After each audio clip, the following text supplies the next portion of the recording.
He appears joyous and ready to go and provide us with exclusive content. Darren Dreger from TSN has joined us here on Sabres Live. Hi, Dregs. Hey, guys. How are you? Good. It's been our goal this week to provide our listeners and viewers with names that we typically have not talked about through the entirety of this season so far. So I will bring a name to you that has been sitting mostly on the sidelines this year with a recent Stanley Cup champion. That is a 24-year-old mammoth of a man, right shot defenseman, making very little money, but not playing much anymore. What has happened to former first-rounder Cal Foote? What is the likelihood he gets moved by the Lightning at the deadline? Yeah, I mean, it's a good name for all the reasons that you've just articulated here, right? And you have to wonder, and I'm not getting this from, the Foote side of things at all.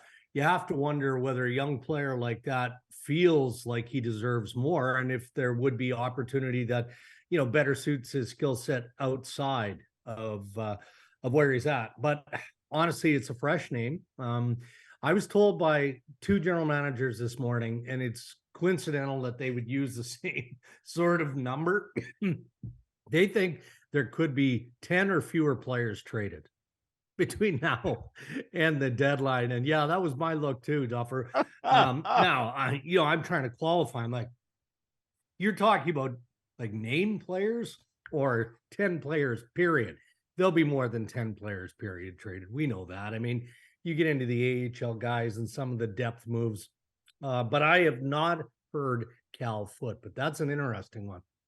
I'm going to let you keep going with the obscure ones because my names are more like, up and in the news. So don't forget your obscure names first so we can have some fun. Like it. Yeah.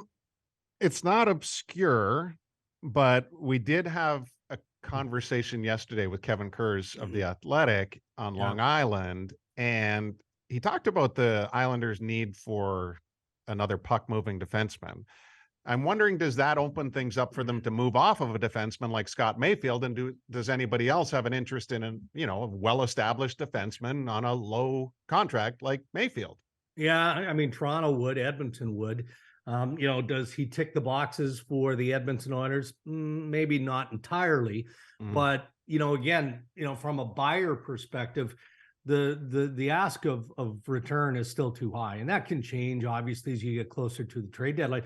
Mayfield's name is like, I've only heard it out there from Mike Johnson, our colleague, who likes the way Scott Mayfield plays, thinks that he would service a number of teams who are looking at what should be a low cost ad, but define what low cost is. What is that? It may not be low if you're Kyle Dubas of the Toronto Maple Leafs or you're Kenny Holland. And I'm crediting MJ fully with this because he was the one who brought it up to me, specific to the Toronto Maple Leafs. That makes a lot of sense to me because if Toronto is going to add, and we're expecting to hear from Dubas shortly here, if Toronto is expecting to add, it feels like whatever assets they want to include in a trade is likely going to be invested on the wing as opposed to defense, because now that TJ Brody is healthy, they like the way they stack up back there. But when you can add a low-cost piece like a Mayfield with some experience and everything that he brings, I think that there could be a decent market for a player like that. Marty, I got one more. Are you okay with that? Absolutely. Well, it's one team, but it's two players, and obviously this team has been in the rumor mill all year. But I was reminded of the fact just yesterday that it's been 2 years since Adam Henrique was placed on waivers by the Ducks. Yeah. Since coming out of that low point of his career, only Troy Terry has more goals for the Ducks in that span. He has produced at a rate equivalent to 27 goals, 53 points per season. He has one more year to go on his deal after this season at 5.8. Right. Is there an interest around the league in Adam Henrique? Pretty good faceoff guy over the course of his career too. Yeah. And or the seemingly lost, still young, Max Comtois. Well, Henrique is interesting because of the wealth of experience and the fact that he is on a shorter term, right? And we know what direction the Anaheim Ducks are going. They're all in for Connor Bedard, and they should be. That's what they need to kind of build off of moving forward. So when I look at the Anaheim Ducks, aside from Zegras, aside from Troy Terry, I mean, Gibson, is he in play? Probably. I mean, if somebody steps up. So I'm looking at those players, and I'm thinking that just about everything has to be on the table from Anaheim standpoint. But, you know, again, when you look at the bigger market, are those names that are top of mind for a lot of teams? Not necessarily, but that doesn't mean that they're not players of interest. They're just not maybe sexy enough for guys like us who like the sexy names. Who's kidding who here? Maybe they're not sexy enough to draw national attention on the trade front. Okay, because you mentioned Gibson and because you want sexy names, and I'll bring you a sexy name. Tristan Jarry's out with an upper body. There could be some late moves made in the crease, like with health situations around the league. Thatcher Demko, we talked about him on earlier in the show. Would Vancouver be crazy to trade him? I think so. You don't trade that guy, but you got Cam Talbot and also a goalie that should not be named on this show because he plays for San Jose, not starting tonight. Duffer doesn't want me to say James Reimer ever again, but that's okay. Like, what about those guys? Okay. You spelled him Reiner in our text today, so it was good. It gave me a different viewpoint. Yes. Okay, James Reiner, different guy. Yes, exactly. So what about those guys? Let's drill down on the goalies of record here.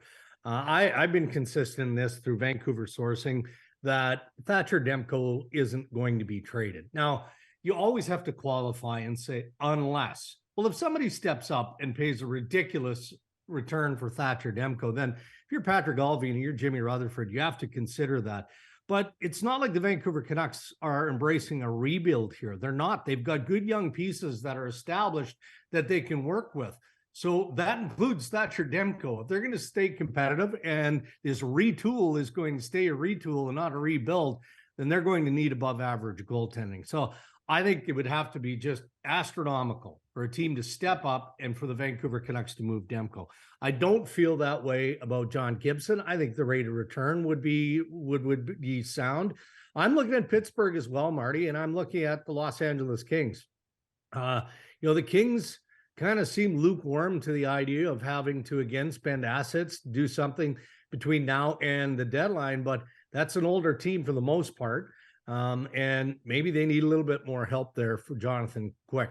And in Pittsburgh, I don't know about you, but when Ron Hextall took over as general manager, I thought that was going to be one of the first areas that he nailed down, was getting in a goaltending improvement. And then Tristan Jarry was given some opportunity, and away he went. And he kind of pushed the need for goaltending in Pittsburgh back. But man, he's been all over the map with injury this year. So it wouldn't be a surprise to me if the Penguins tried to try and add at least some insurance in that area.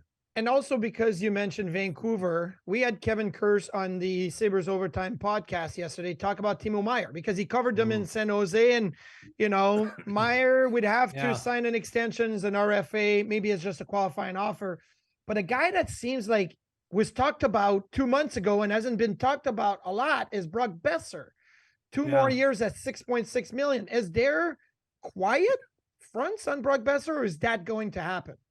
Yeah, I can't say with definity that he's going to get traded. I mean, because of what you just said, the contract for some is problematic, but it's not a lack of interest. They like the player. Teams like the player. The Minnesota Wild would love to add Brock Boeser.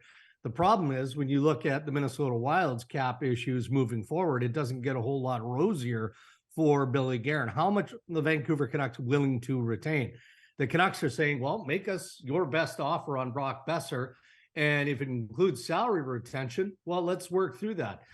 So then I think that's where it goes sideways if you're Minnesota or you're any other team, because I'm sure Alvin is asking for a good young NHL player as maybe potentially part of the sweetener for a trade like that. So there has been interest in Boeser, but it gets complicated. And so could it happen? Of course it could happen. This is one, though, that feels like it could drift into the offseason and with more flexibility and a better handle on where the salary cap is for next year. That might give a little bit of flexibility to help it along as well. If the NHL was the NBA, that would have happened 2 months ago. I know. Then you would have been like all over it too. Geez. How about Kane and Toews in Chicago? Yeah. What's going on there?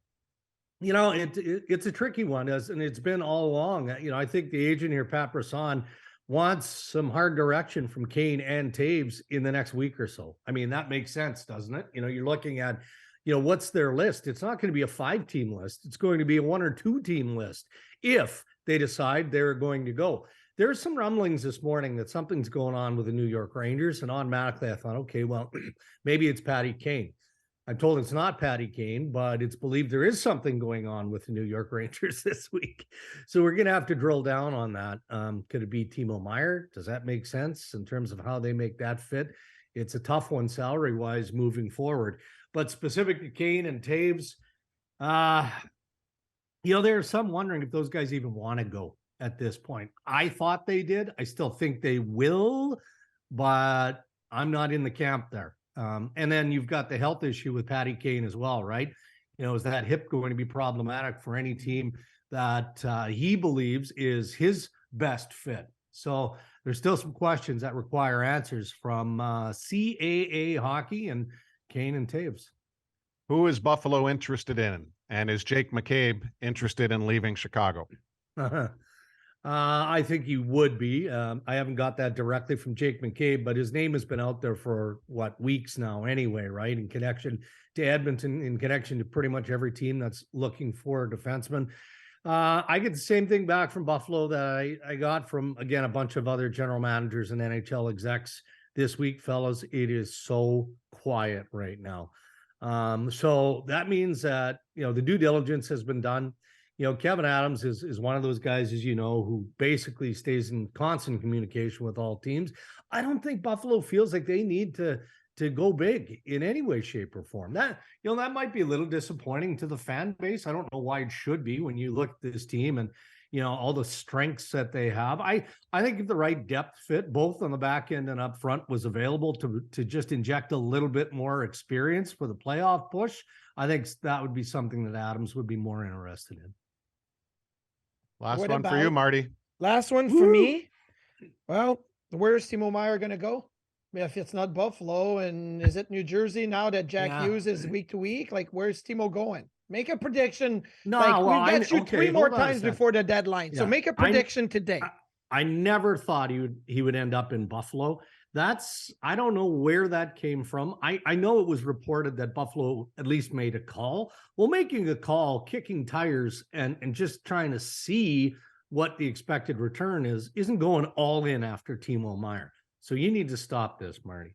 It's my fault now. Yeah, it's all your fault, because every time I'm on the show, you bring them up, and is Buffalo still in?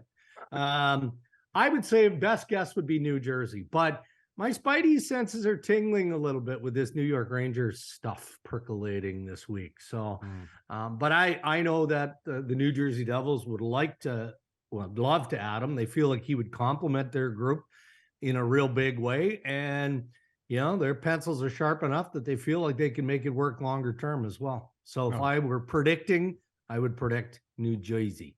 Okay, 5 seconds or less. Matthias Ekholm, does he stay a Predator or not?